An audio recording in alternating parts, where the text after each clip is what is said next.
to Innovation Break, sustainability's triple win, driving corporate culture, talent retention, and growth. My name is Sarah Osell, and I'm the founder of Animate Collective, the agency behind Innovation Break.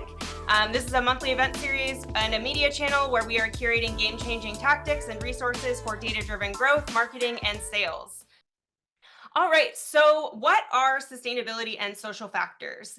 Business is the action of using resources, creating partnerships, and conducting operational activities to deliver a product or service of value to customers.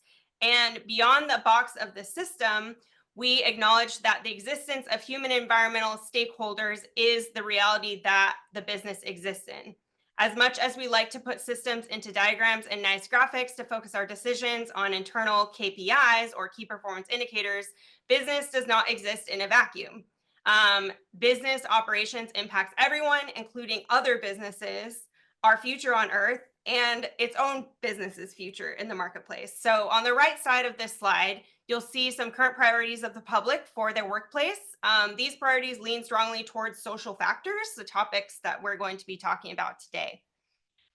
So yet, despite this pressure and recent proof of performance, especially during the pandemic for companies that consider social factors, we're seeing government backlash against social initiatives. It's important to note that DEI, for example, is only one factor of social performance.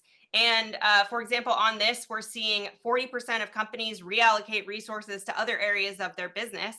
And as one of our panelists, you'll see from Bonnie Lynn DeBartok, founder and CEO of Lioness, their company has found that socially focused companies perform better financially. And other sources, again, point towards increased resiliency during crisis.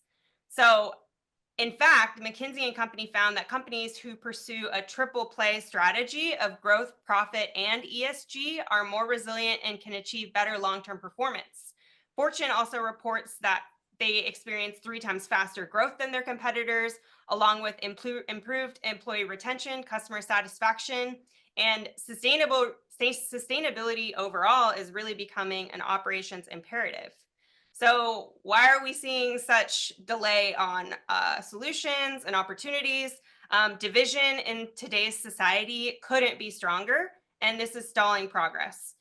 In the energy sector, for example, we're seeing demand skyrocket while the gap in support for science-based renewable solutions, for example, is widening. So what can businesses do? Today, we've brought together some expert panelists who are addressing top business challenges to sustainability, including data-driven financing for social factors, dismantling cancel culture, leading the change for sustainability, and growing a purpose-driven brand. So I'd love to welcome to the screen our expert guests. Hi, everyone. If you can turn your cameras on.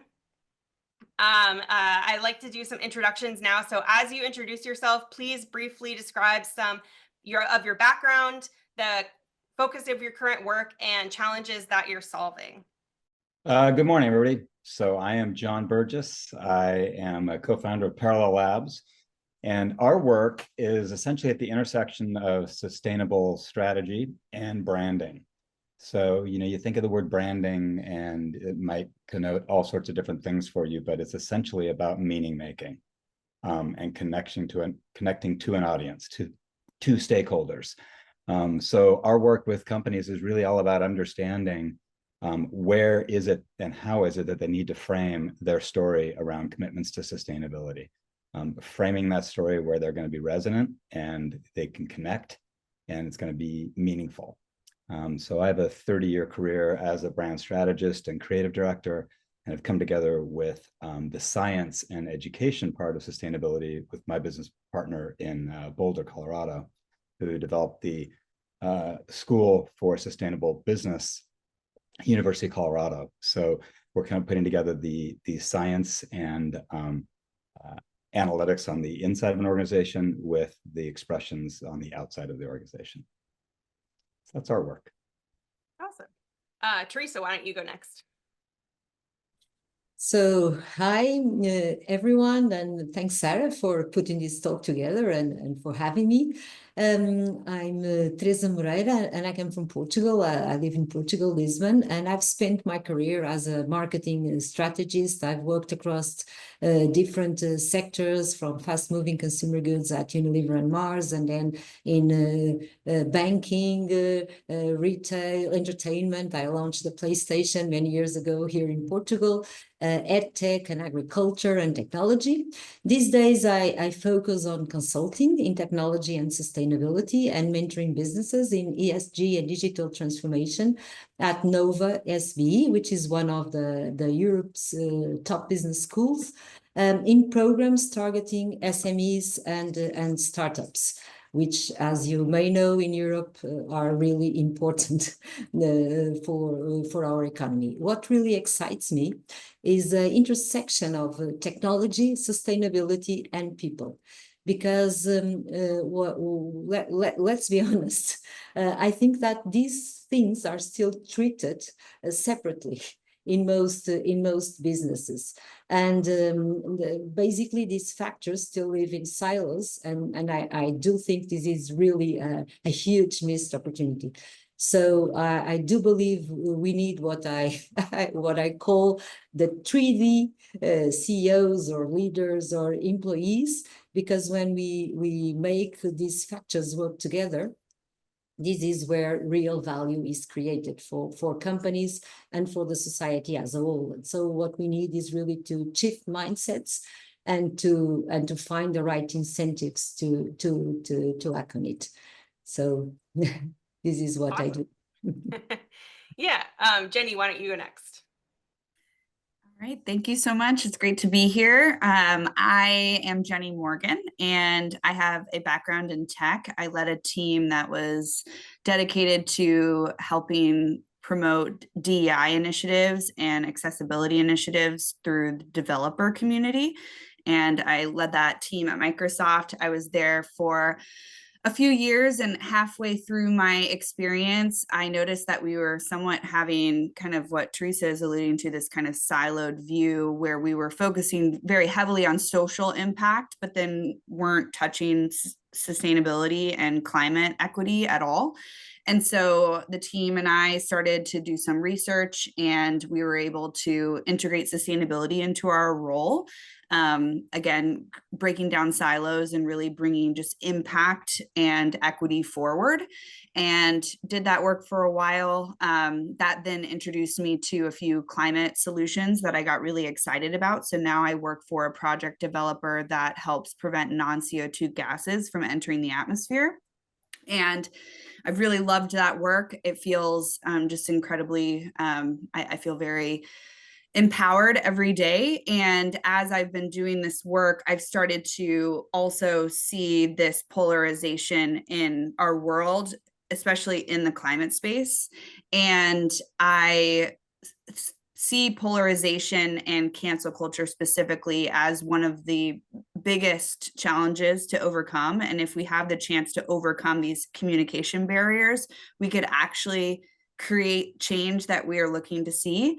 And so I wrote a book about that. I've been hosting workshops on just better communication that we can have with one another and meeting people where they are. And I'm really excited just to hear everyone else's thoughts, and excited to share more of how we can solve these issues. Yeah, thank you. And the way that I've put together, or thank you everyone for joining, but in the way that I've put together these panelists are that I really try to think about what is the whole journey that a corporation is going to go on when they're approaching these issues. And so from a high-level financial corporate performance perspective, Bonnie Lynn, why don't you introduce yourself? Hi. It's great to be here. Thank you very much for the invite, and happy to share some of my experience and join the discussion. So I started out internally first before I crossed the streams and moved external. But so my focus is specifically on human rights and social risk and impact. And my dogs are going to run to the door right now. Somebody's knocked on the door. Perfect timing.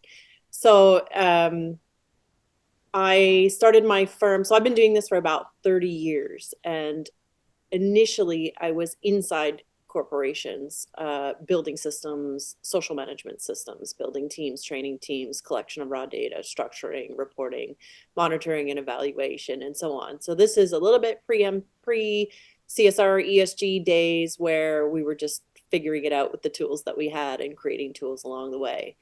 I started my firm in 2009, and we then were advising corporates. So predominantly in the mining and the oil and gas space. I've worked in dozens of countries around the world in 25 years doing that. But we also advised heads of state, NGOs, and ultimately high finance. So big banks that were doing debt facility on major infrastructure projects that would have some sort of social impact or risk associated with it. And my position there was to quantify and price in the social risk of this project. So if we are to finance this and we're relocating a population or going to impact a population to a certain extent, how do I buffer for that as an investor? How do I prepare myself for what it is that we are investing in? And it was through that experience that I realized the data I needed didn't exist. So we talk a lot today about ESG ratings, and really it is very, it's self-reported. It's a lot of survey data, it's companies supplying information, but it doesn't really give us a true litmus on what the social risks and impacts will be. And then how to quantify it, how to price that into the risk that investors are taking. So I built an advisory firm, the advisory firm built a data company, the data company built ratings, the ratings built indexes, and we are now on to our next pivot. So we've been able to, I built the world's first social performance index in 2010, which correlated social management and superior financial performance over time. And then we built the ability to quantify social risk as an indexed value in a world first. And now we are in the process of developing some financial tools that we'll be bringing to market later this year, which ultimately prove empirically risk-adjusted performance of companies managing social risk and impact well. It is a superior performance. It is the truth litmus of alpha. And that's really what I want to get into today with some examples with you in our discussion, but that's really where I'm coming from.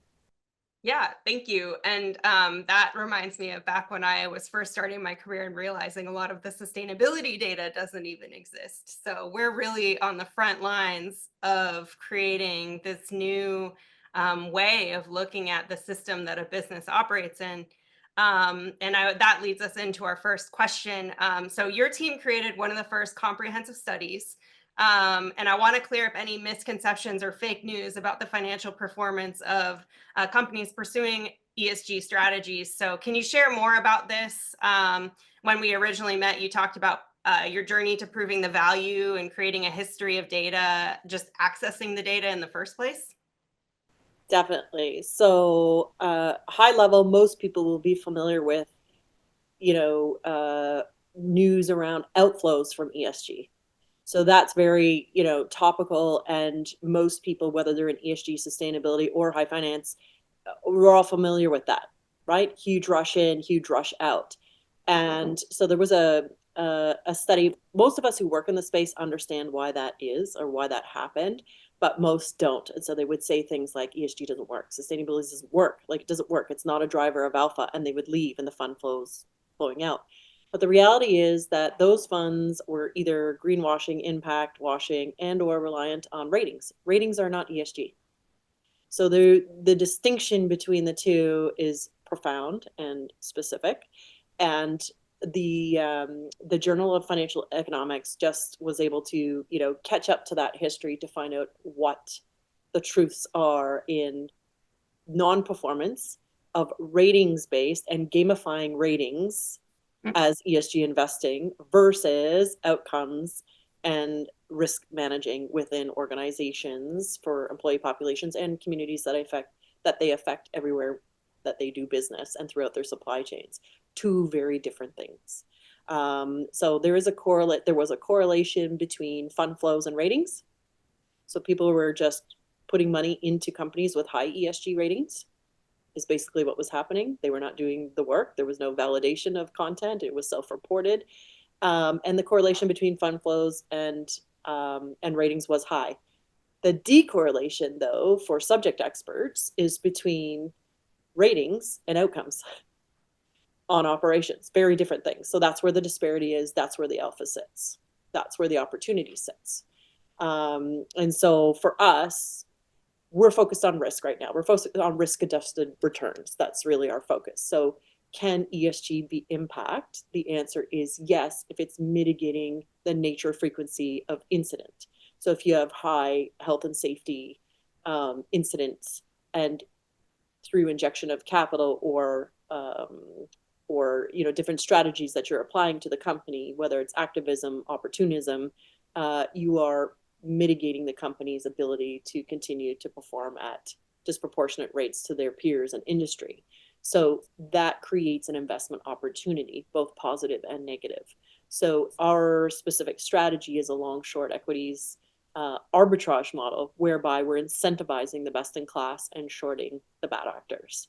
So that is one approach. There are multiple approaches, and we've tested dozens of strategies with this data. But where does the alpha sit? And the alpha really sits in volatility and in risk. And so what it does is it incentivizes good behavior. So we know about employee programming, whereby employees and communities are incentivized to perform differently. And this is really the aggregate of that at the company performance level, and demonstrating good actors versus bad actors and where the opportunity sits. So, I mean, we're really pigeonholed in our focus now because we were really aggregate, right? So we were doing, I am deep in the expertise of social versus environmental, but there's a lot of interconnectedness, which we know that climate risk is social risk. Yeah. And so on. And so there's lots of other discussions around how to quantify and how to map those variables together, and which one should come first, or should they be separated, or should they be considered together, and so on. And so there's all kinds of dialogue of heading in different directions. Yeah, it should be one, it should be separate, it should be weighted or tilted differently, we should prioritize them differently. And really it's around the objective of the investor. But the objective of the investor isn't necessarily the objective of the company or the community. And so there are different parallels seeking different outcomes from those strategies. And so I think the strategy that we've created helps to mitigate the risk of harm. That is really our focus. So one of the phrases that I use is ESG can be impact, but impact without accountability is not impact at all. So there seems to be two different camps. ESG is really about internal controls, monitoring and evaluation, outcomes, baseline input, output, impact, right? Change of outcome, whether it's positive or negative. That's what you're mapping against, a plethora of criteria and all of this blending of frameworks and so on. Impact really is investing in a better tomorrow. So the difference would be you could build wind and solar to replace, with renewable energy sources. But if you're doing it with forced labor, it doesn't matter. So the checks and balances are not in impact today. And impact is really not built into ESG. Although if we look at a double materiality approach, we're headed in that direction, where those two systems start to speak together and decisions are made upon both. And that's really what the strategy incorporates. And then at the end of the day, it really is a risk mitigating, risk adjusted strategy. Yeah, that's a really good point. And I think that probably leads into my next question for Jenny, talking about culture and reducing those silos. So Jenny, as someone who's studied this and you've written a book on the topic, out now for anyone who's listening. So how do you see the role of sustainability evolving to shape these high performance cultures that do consider all of these factors? Yeah, I like how Bonnie Lynn mentioned the importance of accountability, because I talk a lot about the difference between cancel culture and accountability. And I want to be really clear on those distinctions, because accountability wants to succeed. It wants you to thrive. It wants you to meet your objectives, whereas cancel culture is more of a shunning and shaming approach that doesn't produce the outcomes that we ultimately are looking for, even though it might give us this kind of dopamine hit of being able to express ourselves. We ultimately fail in getting the results that we're looking for. So I love the accountability piece that Bonnie brought in. And I talk a lot about cancel culture in the climate space. And while that represents an entire phenomenon that's built on ego and confusion, but it ultimately comes down to fear. And so fear does not inspire. It silences, it creates errors, it creates people recanting from their commitments, as we're seeing now, and it just jeopardizes strength. And what organizations are looking for and what stakeholders are looking for is a signal of strength. And so I want to continue to encourage organizations and decision makers that high performing cultures are built on strength and how we engage with one another, and recanting does not show that signal of strength. Sustainability is not just an environmental strategy, it's a cultural strategy. And so we're talking about these high performance cultures.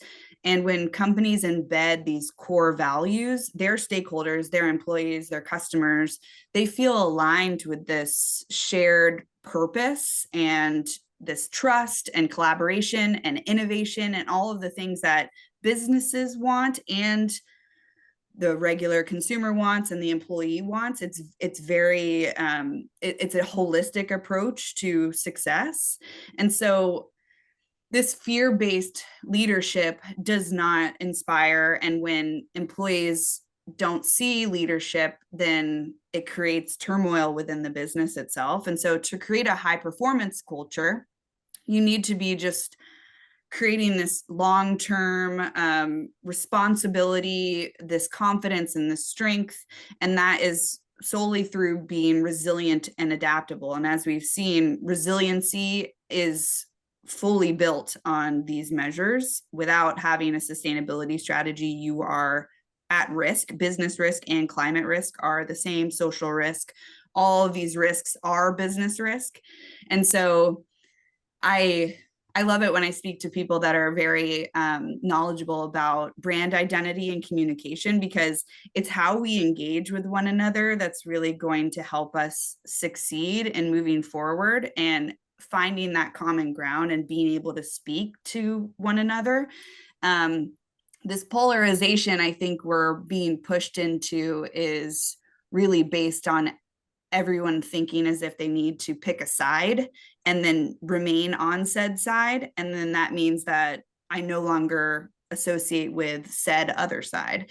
And breaking down those lines of communication is going to further distance us from what we're looking to achieve, businesses and individuals. And so if we can come together, we can drive innovation, economic growth, we can support a circular economy, protect the planet, increase corporate social responsibility, increase profitability. All of these things are very intersected. And so all of this is on the table if we work together and create a culture where we speak and respect and share empathetic dialogue with one another. And so a lot of that is built on impact strategy. And so yeah, I think continuing conversations like these, whether you're attending this event or on this panel, or if you are, hearing this, that's our responsibility to accelerate the world we want to see. Yeah, creating cultures that are collaborative and wanting to get behind the mission of your company helps with the security of your company, the long-term resiliency of your company. Your workforce is more motivated to upskill themselves and to achieve those ambitious goals that you have. So really love everything that you're saying, Jenny. And I also wanted to bring in Teresa. So you've been an executive managing ESG programs across organizations. What has been your experience with changing culture? Can you give any example of sustainability or social programs impact on employee engagement and retention? Sure. Maybe I can just share an example on the last company I worked for. I Sure. just prepared because I think that this can illustrate. So basically, I worked at this company, Monte Pasto, who was a very traditional cattle producer in Portugal. And we started our to address the sustainability a little bit as a response to a hostile environment. And I think that Jenny will understand, can understand this quite well, because cattle pollute, so there's a lot of hostility against cattle and this business. So we started from there, but very quickly we understood that sustainability could be a way to create a great strategy for us to build competitive advantages for the future. So how did we go with this? The first thing we did was we understood very quickly that we needed to change the mindset of the company and of the people that was working in the company. So one of the things, and also then of all the value chain. So one of the first things we did was to change completely the language. So we were no more producers, we became breeders. And when we became breeders, basically all of us started to believe that we really needed to care about the planet, about the resources, about the animals, about the people, and so it basically helped us to live. To really live the mission we created for ourselves. So we really changed completely how we spoke, and there's a lot of words that stopped being allowed, and we changed that. We also understood very soon that we couldn't do this alone. And because we were part of the chain and we couldn't do this alone. So we basically started to educate everyone we could.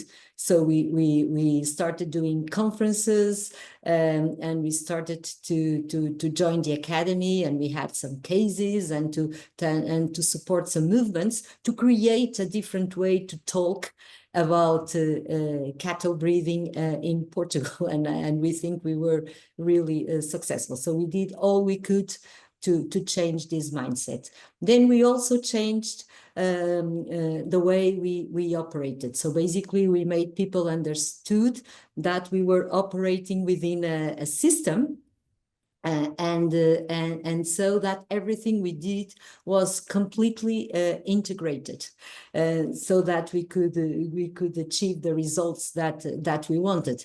And we completely involved our people, and even the people from our communities. For example, this is an R&D project that we got a very big subsidy from the European Union. We worked with two leading universities in Portugal, and basically what we did was to create a different way to breed animals with increased animal welfare, so that we could then produce a higher quality meat product where we could extend the expiry date. So we worked across all the channel. And we did this, we co-designed this project with our teams, and we made that all of our people were involved in this process. From everyone was trained, it was the people getting the awards and receiving the awards. It was not the CEO, it was them presenting the project everywhere in the community. We even created a course that we lectured at a university in Macau, because Macau was one of the first markets where we launched our beef. And we really think that this helped to create a completely different way of working. And in terms of culture, we also supported this. For example, Monte Pasto was a company that from the beginning was able to attract a lot of women when there's not a lot of women working in agriculture. We also took a risk by recruiting very young people leaving university. So because for you to have an idea, the average age of people working agriculture in Portugal is like 62 or 63 years old. But we decided to recruit these young people because we really wanted to bring new ideas and fresh ideas, and this proved very well. And because we worked in the interior, We offered them housing so that we could attract qualified talent. So like 70% of those working at Monte Pasto have a higher education degree, which is also quite unique. We even had a PhD for a while working with us. And this is what we can do really to change the culture. And we move this even further. So we also changed how we talked about our products. From the beginning, it was very clear that we also wanted to involve the retailers and the food service operators in these sustainability efforts. And so basically we told them and we educated them and we basically tried to commit them in all these process. So they became our co-partners in creating a new way to look into this product, to make it more valuable, to make consumers understand what they were eating, to make in a very clear way. So we never, for example, avoided saying that, yes, cows pollute, but this is what we are trying to do. And this is our path. And this is why we are trying really to improve things. And we need your help. We are doing our part in breathing, but then we need your help in the way you, for example, use the meat and use it the most you can, or the way you consume it at home.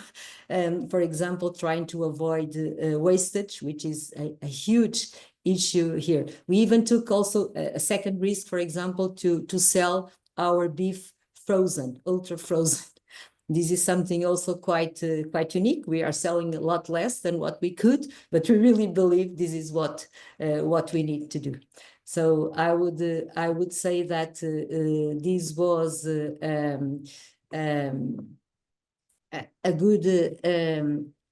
good way.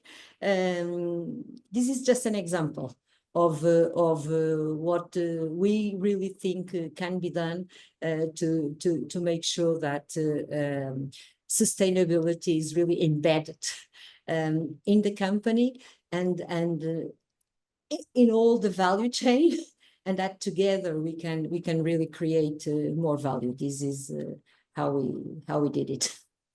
Yeah, and I like that you thought about inspiring. Yeah, diversity not being just gender or like race, for example. Diversity can be age, it can be mental neurodivergence, or different kinds of people in rural areas or urban areas. And it sounds like you had a really strong focus on mapping stakeholders and the value chain, like you mentioned. Yeah, for us, sustainability, we really need to work together with all, and the proposition must be compelling. Otherwise, I think that it is very difficult just to implement ESG principles and to embed them in the strategy just to conform or just because it is fashionable and trend. It doesn't really makes any sense. So for us, it was really it is helping us to drive businesses. So we measured how we grew in terms of efficiency, and we measured how it grew in terms of retention and satisfaction of our workforce. We measure all that.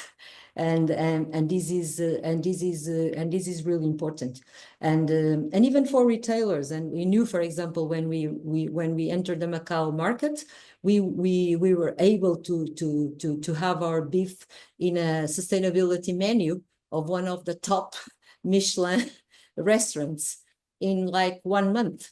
And this is unbelievable, and this has a lot to do with having this very clear vision and this storytelling, and to make sure that we could bring the value we were creating with sustainability up to through all the value chain, and everyone felt really good and really excited about this. Yeah, it sounds like a total transformation of the brand and business strategy, and we do have an expert in that here today, John. Could you share a bit more about your experience and work and the benefits of embedding sustainability and purpose into the core business strategies of a brand? Sure, thank you. Well, this is really fascinating to hear, especially the sequence that we've just been on with Bonnie Lynn, Jenny, and then Teresa. Number one, bravo, Teresa, because I think within that success story are all the elements that are important to pay attention to in a business leadership position of how to bring meaning into sustainability. You talked about kind of recognizing the value chain from the production, the breeder, all the way out to the consumer. And in my way of seeing things and the way we do our work, it's really recognizing that all along the value chain or the impact chain, there's an opportunity to make sure you're translating the meaning. And because there's along those stakeholders, people see something that's differently valuable to them wherever they're at in the kind of the ecosystem of that business. And it's a little bit of something that Jenny said as well, which I think wanted to accent this idea of accountability. The notion of accountability wants you to succeed, which is to say you've stepped into a commitment. You're telling the world something that you stand for and that you're working towards. It might be less waste. It might be, more equity, more inclusion, more social impact over here, more efficiency. You're standing for something within the broad definition of sustainability. Because let's remind ourselves, right? Sustainability is this broad kind of, amorphous idea. So you have to say, okay, what are we talking about within all of the notions of sustainability? What is it that we're standing for? And are we sure that from, let's say, a data or a measurement standpoint, a lot of what Bonnie Lynn was talking about, which is highly resonant in the financial communities and then at an executive level. So there's meaning making in there, but you have to translate that out to within a business, all the way out to whoever your customers, your consumers are. And I wanted to make a few comments about language here. I'm trying to tie in a lot of what I've heard you describe. And Teresa, your story, I think, started with your recognition that, maybe we needed to look at even the label from, I guess, farmers to breeders. And the breeders had a curiosity to it, maybe it's reframing. There's something that started in that. But we find storytelling to be a super important part of how to bring sustainability into, how to turn sustainability into brand distinction. Okay, so we're working now with organizations that from small startup, 12 people, to large, multinational, 600,000 employees, Volkswagen Group. So huge transformations and just small initiatives. It all starts in various ways with going, all right, we understand sustainability is an opportunity for us. We can adopt it as a strategy, but where within all the opportunities are we going to push towards? So it might be very, very nascent or extremely committed and multi-year efforts that we're ready to push forward. So, where are you? And then how is it that you take your data around what you're doing and turn it into a story that's meaningful? Because data works in some instances to make people kind of care, let's say, or see value in it. And in other instances, it doesn't at all. And so you need to turn it into a storytelling device of some sort, right? These two, and they're not mutually exclusive. They work together in some way, but you have to really go empathy for my audience. What is it they care about most? And if the role is meaning making in these various different chains of impact, it might be very different at an executive level, let's say in a B2B context, than it is at a management level. It'll be very different at an employee level than it is at a customer level. So the nuances and kind of custom creating a strategy that has to do with storytelling at each of those points is very important. And one of the things I wanted to suggest, maybe we have a bit of conversation, or just this would be useful for those that are listening. We find ourselves, and especially in this super divisive time we're in here in America, asking questions around the language of sustainability. All right. So the term is loaded for many. All right. But the value that's trying to be embedded in it, many of the words that say the synonyms that you could use are not. Resiliency, yeah, that's a good thing.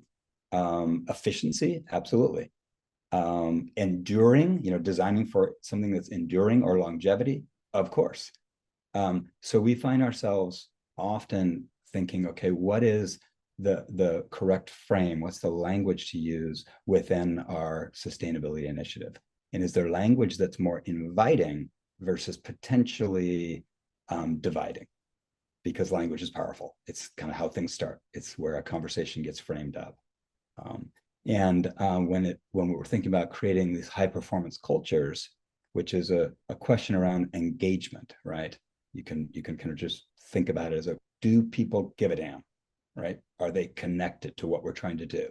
You know, we might because there's financial goals, or we might because certain supply chain demands are there for us. But what does that mean to me as a line worker? Or, you know, so again, translating, storytelling, language, all these are very, very important so that we find the correct ways to really squeeze that value out of whatever our sustainability commitment is. And it's only when we do that, then we're able to start to get brand distinction, meaning something that elevates our brand. Again, Jenny, something you said around accountability wants you to succeed. We really believe that your customers or the consumers that have some relationship with your brand wants you to succeed. You know, so when you lean in on something, and something as tricky and as complex as you know, making ground in sustainability, you need to tell the stories of what's difficult as well as where you're trying to get to. People, this is very real stuff. It's very human. To speak to your customers in a way that they know what you're trying to do, and that it's maybe not easy, but you're working on it. And we like that. We like to know somebody is like exposing what it is they're working on, the challenges there, how it brings value to us, and you start to get a little bit of a relationship going with that. So yeah. Thank you for all of that, John. And I know on Tuesday when we last talked, language was really important. And I thought of the enterprise value map, which Deloitte created a long time ago, but I included that in our resources because it's a resource that I continuously turn to when I feel like I need to kind of double check myself. Does what I'm saying align with, you know, enterprise KPIs, for example, or this translation of language. And before we get into more questions, I did want to say to the audience, please feel free to send your questions now. We'll break for Q&A in just a minute. But does anyone else have thoughts on how we should be talking about sustainability or social factors right now in a time where it's kind of an anti-sustainability, anti-social marketplace? Definitely have a few comments. Yeah. So one of the things that we do from a data-driven approach is weed through the noise in some of that language. So there's a couple of emerging trends, whether you're familiar or not, but around, and I think you mentioned it early on, Sarah, or at least in some of your notes in preparation for today, about social hushing. So this is, you know, where companies are actually not disclosing what they're doing because it's attracting unwanted attention from the naysayers, the anti-woke sentiment and so on. And I actually had some discussions with data providers who provide content to insurance companies. And the dialogue there is actually companies committing more publicly are more susceptible to a higher frequency of lawsuits in the same domain. So they're being attacked for their public commitments. But you have to, you know, if you look at companies like Patagonia and so on, they're telling their so what story, right? And that moves people to, you know, in terms of brand loyalty and subscription to content. So there's an element of, you know, and you look at the anti-DEI, and we've got lists of companies who are dropping it and lists of companies who are maintaining it. And so we'll see how that plays out over time. But one of the data-driven strategies we did during COVID was watch the companies that looked after their people in their communities and watch the companies that did not. And it was a very telling play out. So those companies that were opportunistic, like Amazon and Costco and so on, was like, well, we'll just eat it later and force our people to work during COVID and so on. They're now buried in 10 years worth of labor lawsuits. So, you know, and there are companies who've made public commitments who can't actually honor them. So that's how we weed through a well-wordsmithed policy or PR campaign and outcomes. Those are very distinct. So sentiment can move markets en masse, but the alpha is in the truth of the outcome and the performance of the actual activity of the company. So our specific focus with a different mandate and a different objective is to very carefully weed through all of that and find the what are they doing versus what they say versus what they should be doing versus the practice versus financial outcomes. Like that's our specific focus. But there is truth, and if you want to get buy-in from your customers and your employees, you do have to communicate it in a way that they can understand that they care about and what they care about. Right? So we see both. So if we go into data lakes and sentiment and news, people are manipulating and controlling and monopolizing all of that content to move markets with the intention of moving markets. And there's a lot of noise in there. And so how do people know? They're like, well, that stock's going up. Like, okay, well, here's 16 human rights violations.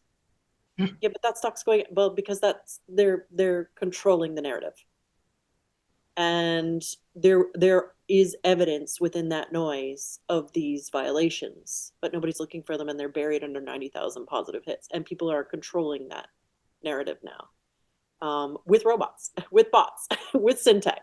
So that's the noise that as investors, they have to figure out. They can't use ratings. They can't use sentiment. They have to really get their hands dirty and get into the automated audits or the field audits, and site visits to meet the CEO and have dinner with them is not going to cut it either.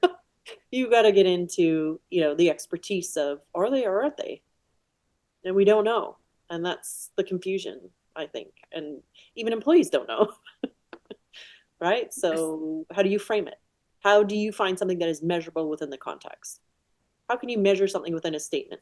Really well wordsmith PR statements have nothing measurable. There's nothing to come back on them from that statement. That's a well wordsmith policy. Measurable statements are something that they've committed to, and now they're being measured against it over time. Even if it's not regulation, it can be held in a court of law the same. So those are the distinctions of where sustainability is going. This is, even if they're not going to advertise like the BlackRocks of the world, they're not going to advertise ESG or DI anymore, but they're doing it because they know it's risk. And they know that the management and efficiency of that is risk adjusted. They understand that. They're still doing it. They're just not going to advertise it anymore. So. Yeah. We did get one question, and this kind of for the rest of the panelists, feel free to continue. It's kind of related to how we talk about it, but what are we seeing around the world for the reaction of companies to walking back DEI programs? What are you all seeing? I know, Jenny, you were also just at GreenBiz, so it could be maybe you saw some things. I think there's a call for bold action. I've seen that be said multiple times, and it's really just if individuals go back to their places of work and continue to breed that sense of boldness and strength. For me, I want to bring a lot of value to the individual that's coming to this experience, this conversation. And the best way that I personally can do that is talk about the micro issue, which is an individual. A lot of times we talk about what brands are doing, and we do have relationships with brands. They are an entity.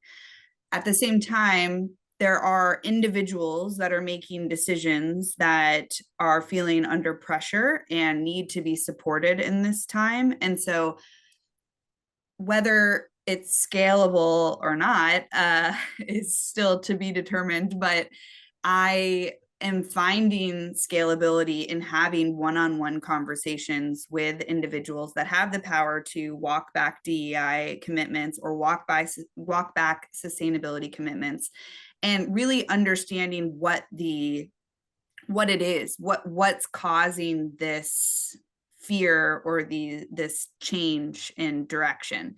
And once you're able to dissect and really just listen, you can then incorporate these impact measures into actually what they're achieving and come back to that dialogue. I love that John mentioned the verbiage that we use and how it is often very loaded, because we're working really fast. And so when we meet someone and they identify one aspect of themselves, we've now built an entire story. We formulate an opinion in less than a second. And that opinion is very difficult to change after it's been solidified. And so when you use a term that someone else interprets differently or has a lot of there's a long tail behind it, it can cause a lot of disagreement that in actuality isn't real. And so DEI is innovation. DEI is the next 10 years. If you're going to have everyone is exactly the same, they look the same, they're from the same place, they're in the same age group, all of that, you will fail as a business. And that's statistically proven. Bonnie's coming with stats on stats about how this is an ineffective way of leading a business.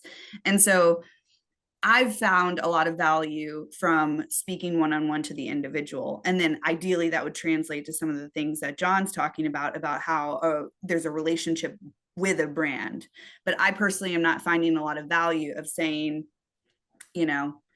XYZ company, you're failing at what you said, you're lying, you're doing this. I'm not getting that type of outcome that I want. That's a cancel culture mechanism. Whereas if I reach out to 10 employees that are driving these decisions and say, hey, this was promised and I'm having a lot of issues with what the results are coming out of this commitment, it isn't aligning with what is being communicated. What are some challenges there? And we really dive deep into the issues. So I want to leave people with a sense of like optimistic frustration, where we hear what we're hearing and taking that at face value. If you have time to do the due diligence to discern what is real and what's not based on, what media is reporting.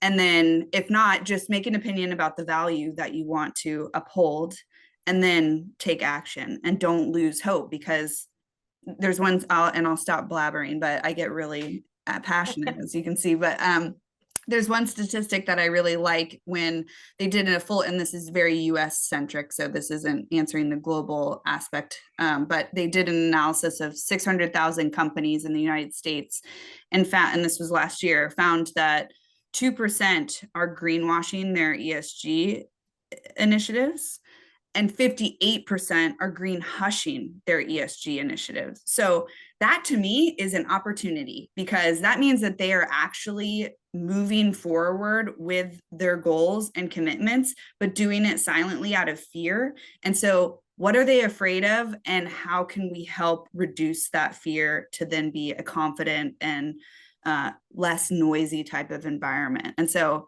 I see that as a doorway. So yeah, some stats from my marketing work.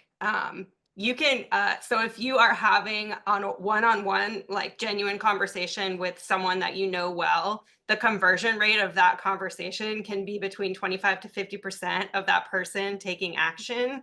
And if it's someone just kind of like you don't know them that well, it can even be just like 10%, perhaps taking that time to have that genuine conversation. So it takes time, but there is strong motive to engage in a direct format with each other. Teresa, really quick, and then we'll close things up. But Teresa, did you have any comments on the global standpoint? Yes, I can give you a little bit of view here in Europe. In Europe, I think that we are quite concerned about what's happening, and of course we look a lot about what's happening in the US. Even if I would say that the situation here is not exactly the same. The DEI here in Europe has concentrated a lot around gender equality. Things have been moving. Unfortunately, of course, they have not been moving as fast as we would like, but there are even regulations and directives in place. For example, the Women on Boards Directive of 2022 that intends to have at least 40% of women on boards next year, in total boards, and 32% in boards and 40% in supervisory boards. So we are still trying to get to that. But of course, we are worried because we are also seeing some conservative movements also gaining some traction here in Europe. So and we fear that if this becomes a kind of a generalized movement, everyone will suffer. And we also think that it's not only the suffering for the people, but also for innovation and for all that. Because if we do, because I think that this is, we believe that we need diversity and we need inclusion to be a lot more innovative. And we need all types of people. Here, something that is also gaining traction nowadays is the age. So including also more senior people back into work, because basically they have been moved away from the workforce at very early ages. So this is also a concern here nowadays. Yeah, ageism is big. Okay, so that is a wrap. I wanted to thank all of our expert guests today. Teresa, John, Jenny, Bonnie Lynn, what is one key takeaway? Just really quick popcorn before we head out. Maybe we'll start with Bonnie Lynn. So what would be my staple takeaway is hold steadfast. The pendulum will swing back. And on, from a global sphere, macro perspective, polar opposite of Jenny's approach to the micro individual, but on a macro perspective, Singapore, Japan, emerging markets, Europe are front running, and they are not going to deviate. They may soften some of the regulation timelines and disclosures, but they are emphasizing this, and I think Canada will join them as well. I'll jump in. I wanted to build off of some of what was just being discussed around intimacy and micro versus macro. And I just wanted to give permission to anybody that's listening that's in a communication role, which is basically everybody, because we're all communicating in some way and trying to persuade towards something, to recognize the value of when you're building communication to connect to one person. Right. So there is look at what we're doing, which is a communication around like our products, our methods, our business, which is about me. And then there's a way to communicate where it puts it into the you language, and it's trying to be one-to-one. We think about how we receive communication. We're on our mobiles or we're on our desktops. It's one person. So that narrative, however it's being received in words, in video, is speaking to one person at that moment. So one person is receiving the story of what a company is doing, how they're doing it, the impact that's there, the invitation for someone to get involved, to care about it, to understand it, one person. So I wanted to just give permission to everybody to recognize that's actually true. And what might that mean to the way you communicate? Is it one to many, or is it like one-to-one? Awesome. Jenny? Yeah.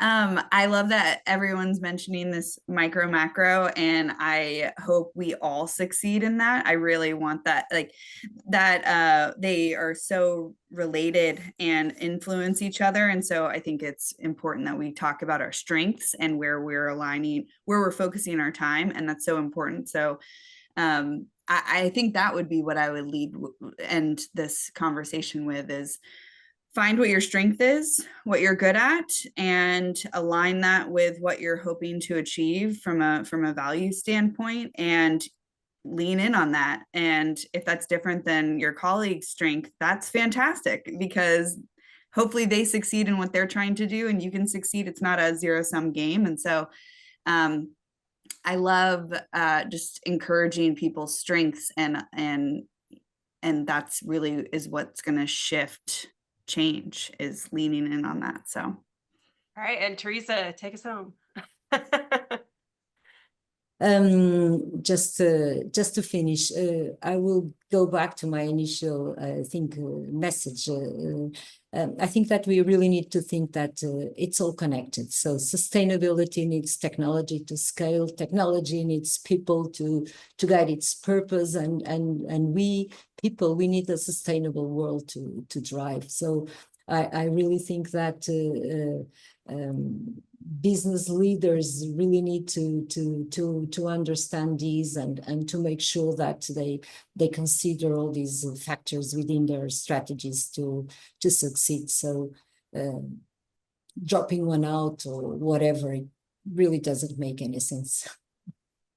All right. Well, thank you everyone for joining today. That's time, and we'll see you all around. Have a great rest of your day. Thanks, Thank Sarah. you very much. Well, thank you very much.